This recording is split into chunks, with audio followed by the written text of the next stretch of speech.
Hallo, Grüße an alle meine liebe Zuschauer und willkommen an noch eine Stompy 51 Zinnsoldaten Abenteuer, wobei ich zeige euch, ich und meine starke Erkältung, zeigen euch meine bemalte Panzergrenadiere. Well, look, you gotta, use the limited language skills that you have at every opportunity, given that if you live in the Anglosphere,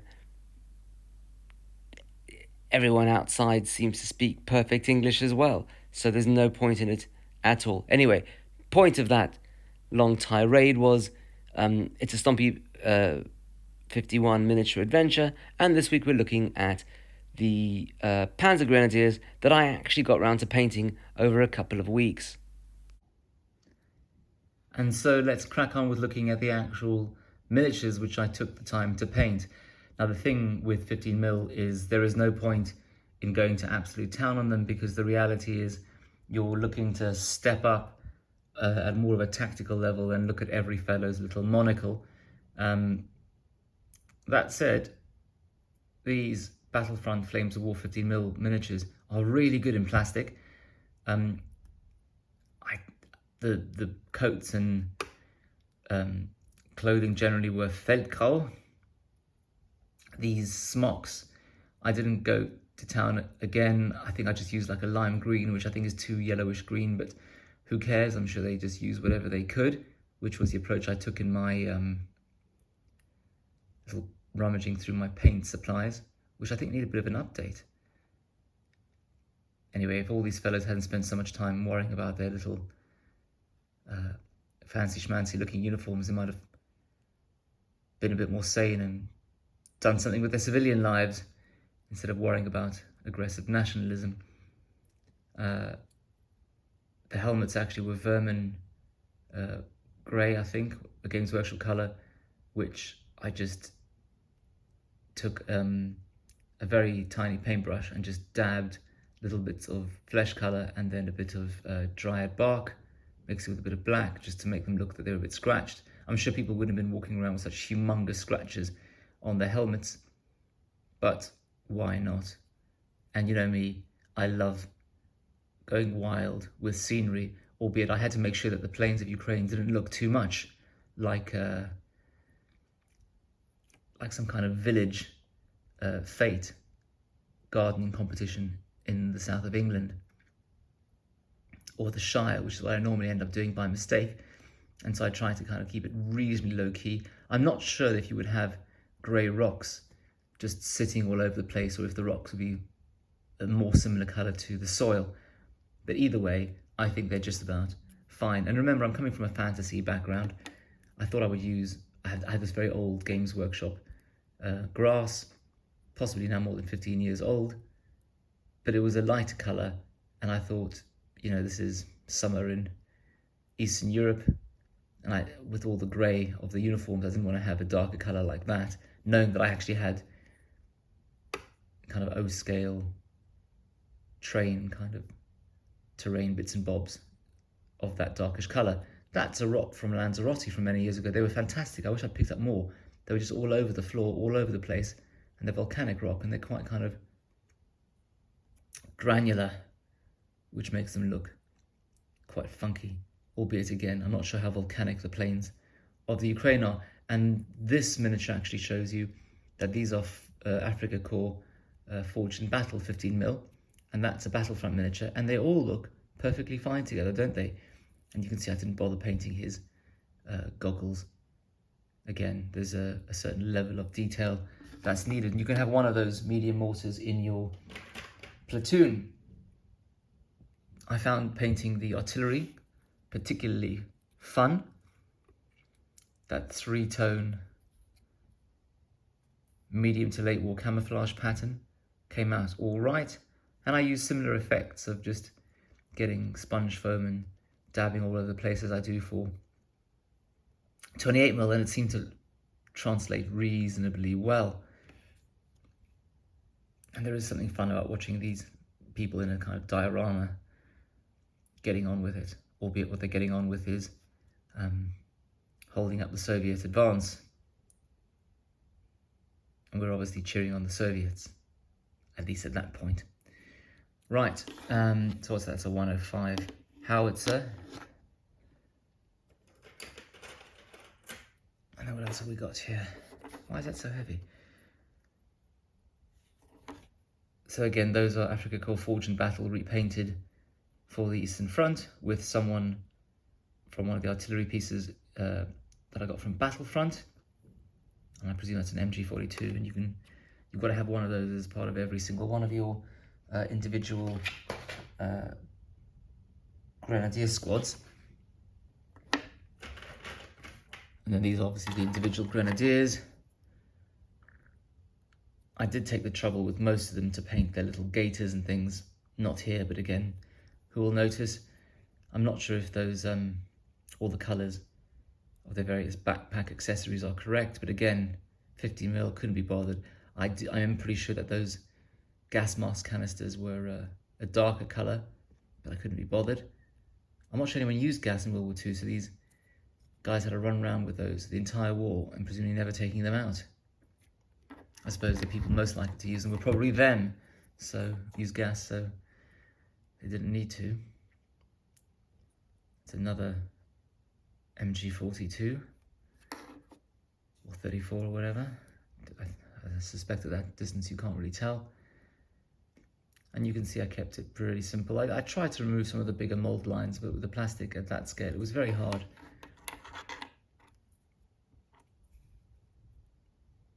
And I kept some individually based. See, I did bother doing the gaiters there.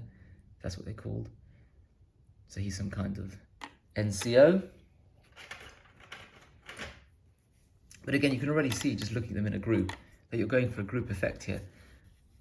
A few dudes walking around with individual Panzerfausts. The kind of smock covering, I did the same with the helmet coverings. It's too much of a lime green. I have an all green somewhere, I should have used that. This guy's some kind of high level commander. I mean, again, it's probably supposed to be a black band around his cap, which I didn't do. I think it's enough. With these, I only did one layer of highlighting max, and most of the colours, if I could get away with it, I didn't highlight at all. Another dude with a Panzerfaust, and these are North Star 20mm, 30mm bases. I did try to keep a kind of regular pattern with the kind of bases, because at this scale they really are tokens, and so you don't want to try too hard to work out what they are. And so the more officer-like dudes, I'm not sure what those bases are from. Possibly, maybe early Victrix, not sure. So I use those for officers, but otherwise everyone else was just with a normal round base. This is a Skytrex pod-mounted heavy machine gun. They are definitely a bit smaller than the Battlefront dudes and the Forge and Battle dudes, which in my world speaks against them. I know people are always laying into manufacturers who have slightly chunkier miniatures, but I'm from the field that thinks everything early 90s Games Workshop with big hands and big weapons is quite cool. Although, who can really tell? I mean, that's a Skytrex sidecar, and that's quite useful because you need to have reconnaissance units in BattleGroup for, I think, the early game in particular. Because if you get out-reconnaissanced, out-reconnoitered, then you start to creep up towards your battle rating limit when you strategically get told to pull out. More heavy machine guns. I made a mistake in the last video where I said I assumed that, you know, the 7 guys or whatever, the 5 guys in a unit separate to the 3 guys with the heavy machine gun would outflank whilst the heavy machine gun laid down fire. But apparently, because these MG34s and MG42s just pumped out bullets, everyone just spent their time in the unit using that as the main weapon and just feeding it rather than bothering running anywhere or taking pot shots with their rifles, particularly seeing as from about 1942 onwards they were in full retreat and just digging themselves in to be able to sting in the tail to their retreat, which begs the question why they didn't just surrender like in World War I. And I read an entire book called The End about why, and after listening to it on Audible And at the end of the 20 hours or so, I still couldn't work it out, other than just fear and fanaticism. A Panzer. You see, I would just argue that gave me light cover wherever they go. That's because I'm that kind of player. Right. I'm not really. I don't really give a monkeys. It's all about the art. An 88. And again, you can see they've got some kind of restic, if that's the right word, in Battlefront, Flames of War. And I found it very hard to get rid of the mold lines on them.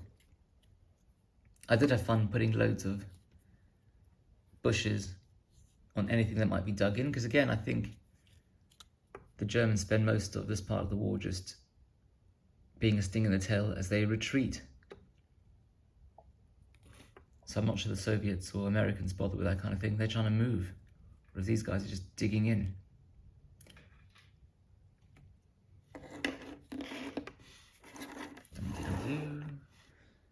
I'm not sure there's a huge amount more. I mean, I lay the tanks out, which you've already seen. Thanks to those who pointed out to me that that's a coaxial machine gun and also needs to be silver. And for pointing out to me that you definitely need microsol, whatever it's called, to get all these decals to stick down, because on German tanks especially, apparently, there's all hatches and things, and so that's what you need. It gives you a sense of scale. Never mind the hamster just puttering about. I've got my hobbies, but so do the little people. Dum-de-dum-de-doo. So there's the tanks. So this is, I think, pretty much all you need for a battle group force. I could do with a single Tiger tank, or a Marder, or whatever they call it. I got this from Skytrek as well. Oh, don't be broken already. Nope, it's fine. And this is I wrote it down because all these long German words. A Sonderkraftfahrzeug, which actually isn't as challenging and worrying as reading, where is it? An SDKFZ 222, which is a scout and a mortar spotter, an armoured car. Because when you read that, it sounds more terrifying, that abbreviation, than Sonderkraft. Fahrzeug is a Fahrzeug, even I know is a vehicle. And Sonderkraft is, I don't know, special power, I don't know, special purpose, a special purpose vehicle. All diese ganz neue deutsche Wörter, die man vorher nicht kannte. Und danke an that freaking bathroom, oder wie auch immer der heißt, der sehr nett mir erklärt hat, was Raupen bedeutet. A Raupenschlepper. Some very kind fellow explained to me that Schlepper obviously means something that you drag, so a tow vehicle, but a Raupen is a caterpillar. So maybe Caterpillar boots base their name on that. And presumably this is for putting heavy artillery. And I got it because I haven't looked at the rules properly, but presumably if you want to move this, you need that. But anyway, it's been many years since I've needed to use any of that language. But look at that, it's a pretty good casting. It's very heavy indeed. Like a Black Orc boss or something. And that's the radio vehicle. So I'm trying to work out the best way to paint these, because it's obviously raining now. And when I say raining now, I mean raining for the rest of the season. Welcome to the UK. I was talking to a guy who works for the Met Office at some dinner party the other day, and he was like, well, you know, I get embedded in all the Air Force bases. And I said, how hard can your job be? I mean, you know, if you're embedded in an Air Force base up in the north of England, presumably you just tell them it's raining. And he kind of chuckled and was like, well, yes, it's more complicated than that, but basically. So there you go. Dum-de-dum-de-doo. What else can I share? Right, so that's, hang on. So here's a Berger Panzer, because in one of the logistics options you've got in BattleGroup is to have a vehicle that kind of can recover and help your tanks get back into battle. albeit I was reading quite entertainingly that the big cats were so big that if anything went wrong with them, they had nothing that could kind of pull them, really, especially if they were under pressure. And so they just used to blow them up. So I must say, don't anyone think that because I'm collecting these, I have any sympathy for the Third Reich. Every weapon they've got, with all due respect to, Vorsprung durch Technik and all that, every weapon they've got just represents a total misthinking of how to fight a war based on crazy thoughts of world domination. What's the point of spending so much money with multiple parallel weapons programs for things that logistically are just a nightmare? They have these delusions of grandeur, the whack jobs at the top, and dragged everyone else into it. Anyway, that's my tuppence halfpenny. This is obviously not a political video. My knowledge of history is really just based on listening to the books of others. And so with these, I'm not sure how to paint them. I think because it's raining, I can't just go out and spray paint them. And the question is whether I can be bothered to undercoat them with, is it Avalon Sunset, the Games Workshop kind of dunkelgelb equivalent, by hand. I don't know, maybe one day if it's raining. Maybe over Christmas, albeit when it comes to Christmas, I'm going to be doing this. Dum, dum, dum. I'm going to be assembling these because when you've finished one project or half finished one project, why not fly dive into another one? Because I've got the Kursk BattleGroup book, and when I looked at the various Flames of War sets, I realized that if I take this and mash it together with the infantry half of the Stalingrad box set I have, then I have the better part, well, everything that you need for a BattleGroup Kursk force for the Soviets. And I haven't really prepared this very well. I haven't flicked through to the Soviet side. But obviously I've got loads of rifle platoon dudes from the Stalingrad box set, which I wanted to give you a quick show of, but unfortunately, in my scatterbrain way, it's now somewhere in the garage, and I can't find it, which is very irritating, and something I'll have to find before Christmas. I know something that garden's about to be blown over. That's the problem with these suckers. Anyway. A T-34 platoon, you can have that. That's 3 T-34s. And the T-34 43s, which I'm hoping are this lower gunned T-34. Because you always see about T-34 85s, and I recognise that that's not what that is. So I'm just hoping that a T-34 43 includes a 76mm cannon. But I'm just going to say it does. I'm sure people out there know that. And then I've got 4 of these T-70s and some of these KV-1s. And you can have KV-1s. You can have a KV-1 platoon, 3 tanks. And then you can get various Lend-Lease tanks, but I'm not really fussed by them. I'll go with the Soviet propaganda that they did it themselves, which seems to be quite prevalent on the internet these days. They regard Lend-Lease as just something by the by. And I think these Su-85s are not something I can use at the kind of Kursk stage. I think they come in later. I think there's a much lower gunned equivalent at the time. But do you know what? My opponent will be unfussed, I'm sure. And you've got some of these 76 guns. Are they the Zist guns? Anyway, so that'll be something fun to assemble over Christmas. And what I would say is, these things you can get on like Amazon. I think not that much. I got this for 40 quid because they're no longer the new shininess. And people just flog these box sets because they've been stuck with them. And then all of this begs the question of what I do with the rest of my Africa Corps miniatures, which I assembled back in the day for Battlefront and played a few games. I've now got all of these. They must be Panzer IIIs. The Panzer IIIs are different kinds. And so I'm not sure whether just to keep them for some of the BattleGroup North Africa stuff, if some more interesting infantry pop up, because I wasn't really fussed by the Forged in Battle ones.